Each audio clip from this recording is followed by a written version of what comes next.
ನಮಸ್ತೆ ಎಲ್ಲರಿಗೂ. ನಿಮ್ಮೆಲ್ಲರನ್ನು ಸುಸಿಸ್ ಕಿಚನ್ಗೆ ಸ್ವಾಗತ ಮಾಡಿಕೊಂಡು ನಾನಿವತ್ತು ಅದ್ಭುತವಾದ ಒಂದು ವೈನ್ ಮಾಡಿ ತೋರಿಸ್ತಾ ಇದ್ದೀನಿ. ಬನ್ನಿ ಹೇಗೆ ಮಾಡೋದು ನೋಡೋಣ.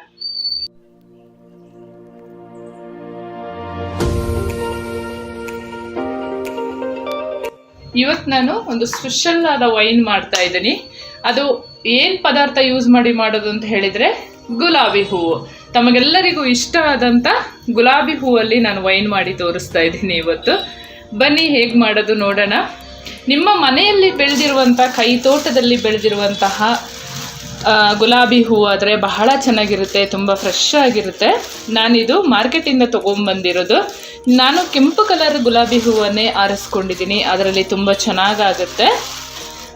ನಿಮ್ಮ ಮನೆಯಲ್ಲಿ ಯಾವ ಗುಲಾಬಿ ಬೆಳೆದಿದ್ದೀರಾ ನೀವು ಅದರಲ್ಲೆಲ್ಲ ಮಾಡ್ಬೋದು, ತುಂಬ ಚೆನ್ನಾಗಿರುತ್ತೆ. ತುಂಬ ದೊಡ್ಡದಾಗಿ ಕೂಡ ನಿಮ್ಮ ಕೈ ತೋಟದಲ್ಲಿ ಬೆಳೆದಿರುತ್ತೆ. ಅಂಥ ಗುಲಾಬಿಯನ್ನು ನೀವು ಆಯ್ಕೆ ಮಾಡಿಕೊಂಡು ವೈನನ್ನು ಮಾಡ್ಕೋಬೋದು. ತುಂಬ ಸೂಪರ್ ಆಗಿರುತ್ತೆ ಈ ವೈನು. ನಾನಿಲ್ಲಿ ಅರ್ಧ kg ಗುಲಾಬಿ ಹೂವನ್ನು ತೊಗೊಂಡಿದ್ದೀನಿ. ಅದು ಕೆಂಪು ಕಲರ್ ಈ ಥರದ ಗುಲಾಬಿ ಹೂವನ್ನೇ ನಾನು ಆರಿಸ್ಕೊಂಡಿದ್ದೀನಿ. ನಿಮ್ಮ ಮನೆಯಲ್ಲಿ ನಾನು ಮತ್ತೊಮ್ಮೆ ಹೇಳ್ತಾ ಇದ್ದೀನಿ, ಯಾವ ಗುಲಾಬಿ ಹೂವು ಇರುತ್ತೆ ನೀವು ಅದನ್ನೇ ಆಯ್ಕೆ ಮಾಡ್ಕೋಬೋದು. ಇದನ್ನು ಚೆಂದ ತೊಳಿಬೇಕು. ಇದರ ಎಸಳನ್ನೆಲ್ಲ ಈ ಥರ ಬಿಡಿಸಿ ಎಲ್ಲವನ್ನು ನೋಡಿಕೊಂಡು, ಹುಳ ಇರುತ್ತೆ, ಇರುವೆಗಳು ಜಾಸ್ತಿ ಇರುತ್ತೆ. ಈ ಗುಲಾಬಿ ರಸ ಹೀರಲು ಇರುವೆ ಜಾಸ್ತಿ ಇರುತ್ತೆ ಇದರಲ್ಲಿ, ಅದನ್ನು ನೋಡ್ಕೋಬೇಕು. ಕಪ್ಪು ಇರುವೆ ಇರುತ್ತೆ, ಅದನ್ನೆಲ್ಲ ಕ್ಲೀನ್ ಮಾಡಿಕೊಂಡು ನೀವು ಚೆಂದ ನೀರಲ್ಲಿ ಹಾಕಿ ತೊಳೆದು ನೀರನ್ನೆಲ್ಲ ಚೆಂದ ಬಸ್ತು ಆಮೇಲಿಂದ ನೀವು ಜಾರ್ ಒಳಗಡೆ ಹಾಕೋಬೇಕು. ಈ ಥರ ಎಲ್ಲ ಗುಲಾಬಿ ಹೂವಿನಿಂದ ಎಸಳನ್ನು ಬೇರ್ಪಡಿಸ್ಕೊಳ್ಬೇಕು. ನೋಡಿ ಈ ಥರ ಎಷ್ಟು ಕಲರ್ಫುಲ್ ಆಗಿದೆಲ್ಲ. ಕೆಂಪು ಗುಲಾಬಿ ಅಂದ್ರೇನೆ ಯಾರಿಗೆ ಇಷ್ಟ ಆಗಲ್ಲ? ಎಲ್ಲ ಹೆಣ್ಮಕ್ಳಿಗಾಗ್ಲಿ ಗಂಡು ಮಕ್ಳಿಗಾಗ್ಲಿ ಇಷ್ಟ ಆಗುತ್ತೆ. ಅದರಲ್ಲಿ ವೈನ್ ಮಾಡಿದ್ರಂತೂ ಅದ್ಭುತವಾದ ಒಂದು ಪಾನೀಯ ಅಂತಾನೆ ಹೇಳ್ಬೋದು, ಅಷ್ಟು ಚೆನ್ನಾಗಿರುತ್ತೆ. ಈ ಥರ ಎಲ್ಲ ಎಸಳನ್ನು ಬಿಡಿಸ್ಕೊಂಡು ಚೆನ್ನಾಗಿ ತೊಳೆದು ಇಟ್ಕೊಳ್ಳೋಣ ನೀರು ಬಸ್ತು. ನಾನು ಆಲ್ರೆಡಿ ನೀರು ಕಾಯಕ್ಕೆ ಇಟ್ಕೊಂಡಿದ್ದೀನಿ. ಚೆಂದ ಕುದಿಸ್ಬೇಕು. ಕಾಯಿಸಿ ಆರಿಸಿದ ನೀರಲ್ಲಿ ನಾವು ವೈನ್ ಮಾಡ್ಕೋಬೇಕು. ಇದನ್ನು ಆಲ್ರೆಡಿ ನಾನು 4ನೇ ಸರಿ ಇದನ್ನು ತೋರಿಸ್ತಾ ಇರೋದು. 4ನೇ ಪದಾರ್ಥ ಯೂಸ್ ಮಾಡಿ ನಾನು ವೈನ್ ಮಾಡ್ತಿರೋದು. ನೀವು ನನ್ನ ಚಾನಲಲ್ಲಿ ಹೋಗಿ ಚೆಕ್ ಮಾಡಿ. ಎಲ್ಲ ಥರದ ವೈನ್ ವಿಡಿಯೋನು ನಾನು ಅಪ್ಲೋಡ್ ಮಾಡಿದ್ದೀನಿ, ನೀವು ಹೋಗಿ ಚೆಕ್ ಮಾಡ್ಕೋಬೋದು.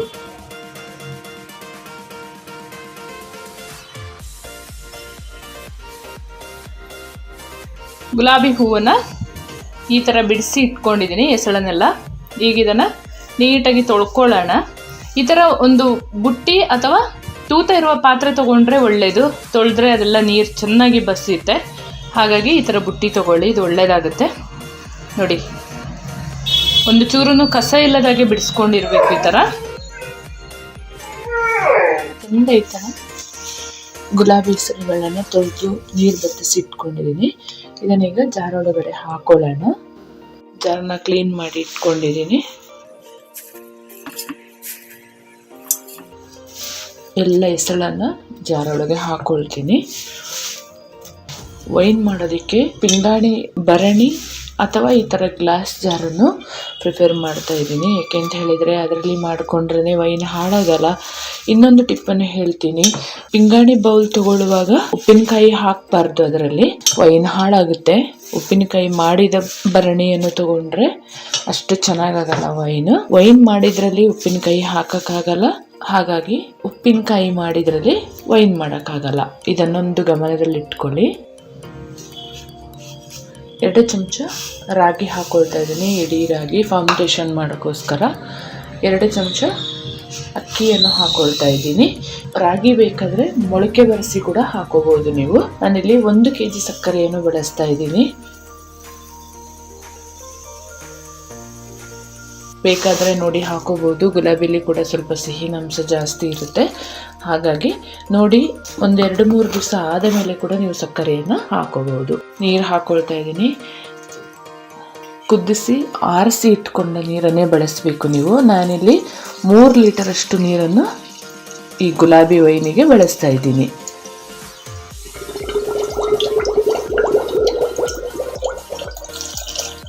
ನಾನಿಲ್ಲಿ ಈಸ್ಟ್ ಎಂತ ಹಾಕಿ ಮಾಡ್ತಾ ಇಲ್ಲ. ಚೆನ್ನಾಗಿ ಮಿಕ್ಸ್ ಮಾಡ್ಕೊಳ್ಳೋಣ. ತೇವಾಂಶ ಇಲ್ಲದ ಸೌಟನ್ನೇ ತಗೋಬೇಕು ನೀವು ವೈನಿಗೆ ಬಳಸುವಾಗ. ಚೆಂದ ವೈನನ್ನು ಮಿಕ್ಸ್ ಮಾಡಿ ಬಾಯಿ ಮುಚ್ಚಳ ಹಾಕಿ ಡಾರ್ಕ್ ಪ್ಲೇಸಲ್ಲಿ ಇಡೋಣ. ಮುಂದೆ ಏನು ಮಾಡೋದು ಅಂತ ಹೇಳ್ತೀನಿ. ರೋಸ್ ವೈನ್ ಹಾಕಿ 4 ದಿನ ಆಗಿದೆ. ಹೇಗಾಗಿದೆ ನೋಡೋಣ.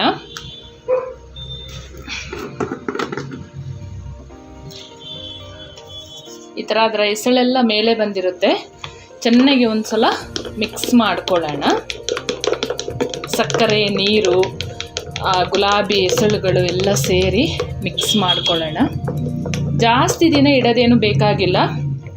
7 ದಿನ ಇಟ್ಟು ತೆಗಿಬೋದು, 12 ದಿನದಲ್ಲಿ ಕೂಡ ಇದನ್ನು ತಗೊಳ್ಬೋದು. ಅಷ್ಟೇ ಸಾಕಾಗುತ್ತೆ ಇದು ಗುಲಾಬಿ ವೈನ್ ಮಾಡಲಿಕ್ಕೆ ಟೈಮು.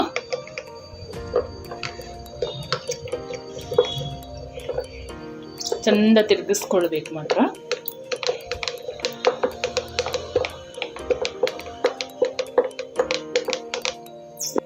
ಬಾಯಿ ಮುಚ್ಚಳ ಹಾಕಿ ಡಾರ್ಕ್ ಪ್ಲೇಸಲ್ಲಿ ಇಟ್ಬಿಡೋಣ.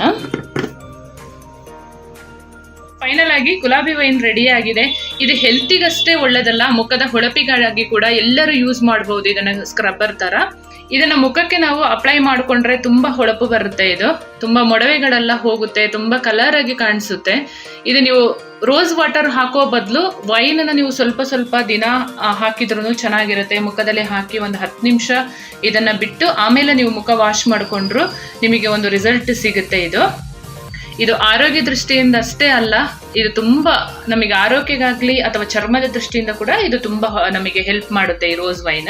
ನೀವು ಗುಲಾಬಿ ಎಸಳುಗಳನ್ನು ಹಾಗೆ ತಿನ್ಬಹುದು ಕೂಡ, ಅದು ಕೂಡ ತುಂಬಾ ಒಳ್ಳೇದು ಆರೋಗ್ಯಕ್ಕೆ. ಈಗ ಫೈನಲ್ ಆಗಿ ವೈನ್ ಅನ್ನು ಟೇಸ್ಟ್ ಮಾಡ್ಕೊಳ್ಳೋಣ. ವೈನ್ ಅನ್ನು ಫಿಲ್ಟರ್ ಮಾಡ್ಕೊಳ್ಳಿ. ಈ ತರ ಜಾಲರಿ ಬೇಕಾದ್ರೆ ತಗೋಬಹುದು, ಅಥವಾ ತೆಳ್ಳಗಿರುವ ಬಟ್ಟೆಯಲ್ಲಿ ಕೂಡ ವೈಟ್ ಬಟ್ಟೆನೆ ನೀವು ತಗೊಳ್ಳಿ. 2 ಸಲ ನೀವು ಫಿಲ್ಟರ್ ಮಾಡ್ಕೊಂಡ್ರೆ ಆಯ್ತು.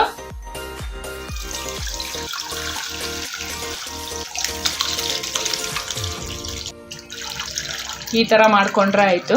ನೋಡಿ ಎಷ್ಟು ಕಲರ್ಫುಲ್ ಆಗಿ ಕಾಣಿಸುತ್ತೆ. ಫಿಲ್ಟರ್ ಮಾಡ್ಕೊಂಡಿದ್ದೀನಿ. ಇವಾಗ ಬಾಟಲಿಗೆ ಹಾಕೊಳ್ಳೋಣ. ನಾನು ಈ ಹಿಂದೆ ಹೇಳಿದಾಗೇ ಬಾಟಲಿಗೆ ಫುಲ್ ಹಾಕೋಬೇಡಿ, ಸ್ವಲ್ಪ ಕಮ್ಮಿನೇ ಹಾಕೋಬೇಕು. ಒಂದು 3/4 ಭಾಗದಷ್ಟು. ಫುಲ್ ಹಾಕೊಂಡ್ರೆ ಮುಚ್ಚಳ ಟೈಟ್ ಮಾಡುವಾಗ ಬಸ್ಟ್ ಆಗುವ ಚಾನ್ಸಸ್ ಇರುತ್ತೆ. ಹಾಗಾಗಿ ಫುಲ್ ಬಾಟಲಿಗೆ ಹಾಕೋಬೇಡಿ. ಈಗ ಬಾಟ್ಲಿಗೆ ಹಾಕೊಳ್ಳೋಣ. ಎಲ್ಲಿ ಕೂಡ ಒಂದು ಸ್ವಲ್ಪನೂ ತಣ್ಣೀರು ಮುಟ್ಟಿಸಿ ಮಾಡ್ಕೋಬೇಡಿ, ವೈನ್ ಬೇಗ ಹಾಳಾಗುತ್ತೆ ಅಂತ ಅಷ್ಟೇನೆ.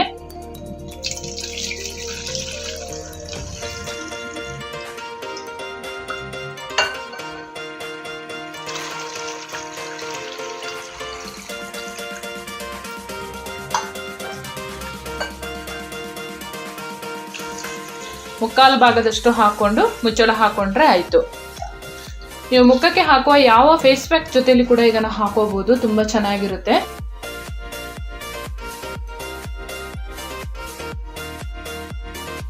ಫೈನಲ್ ಆಗಿ ರೋಸ್ ವೈನ್ ರೆಡಿ ಆಗಿದೆ. ನಾನು ಇವಾಗ ಟೇಸ್ಟ್ ಮಾಡ್ಕೊಳ್ತೀನಿ.